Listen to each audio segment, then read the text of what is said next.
இங்கே இருக்கிறது ஒருத்தர் தான், மீதி எல்லாரும் யாரு?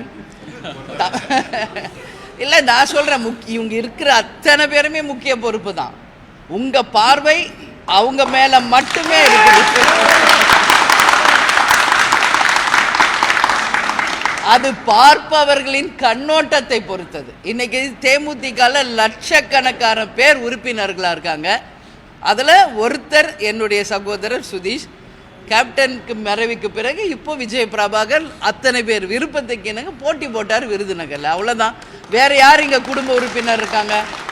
அதனால் விமர்சிப்பவர்கள் விமர்சிச்சுட்டு தான் இருப்பாங்க. ஏன் இன்றைக்கி டே ஒன்லேருந்து சுதீஷ் வந்து இந்த கட்சிக்காக பாடுபடலையா? இந்த கட்சிக்காக அவர் உழைக்கலையா? அதனால் வந்து எதையாவது ஒன்று குடும்ப உறுப்பினர் அதை தவிர வேறு என்ன சொல்ல முடியும்?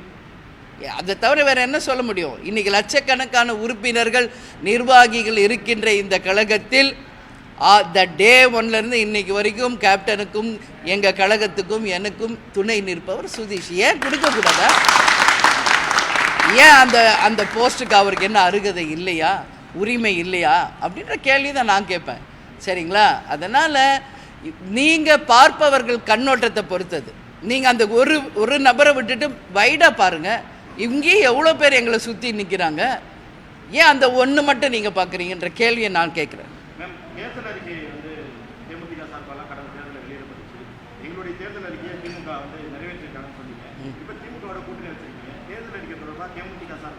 இல்லை, இன்னும் திமுக தேர்தல் அறிக்கை இன்னும் கொடுக்கலைங்க.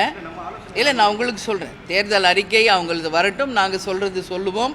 அதற்கு பிறகு எங்களுக்கு என்று கிடைக்கின்ற தொகுதிகள் இருக்குல்ல, அந்த தொகுதிகளில் நிச்சயமாக அந்தந்த கேண்டிடேட் யாரோ அவங்க தொகுதிக்கு உரியது, அந்த மக்களுக்கும் அந்த தொகுதிக்கும் உரிய வேண்டியதை நிச்சயமாக எங்கள் தலைமையில் இருப்பவர் அண்ணன் ஸ்டாலின்ட்ட நிச்சயம் கேட்போம். அது அந்த தேர்தல் அறிக்கையிலையும் வரும். எங்களுடைய பிரச்சாரமே அதை பேஸ் பண்ணி தான் இருக்கும்.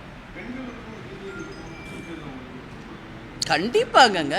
பெண்களுக்கு, குழந்தைகளுக்கு, கல்விக்கு, மருத்துவத்திற்கு நிச்சயம் முக்கியத்துவம் தருவப்படும். அதில் எந்த மாற்று கருத்துமே இல்லை.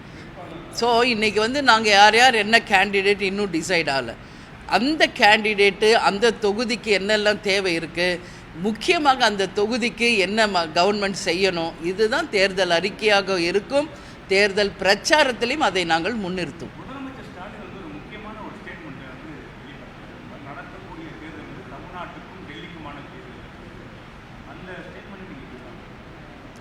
அதுதானே வந்து, ஏன்னா இது வந்து என்டிஏ வெர்சஸ்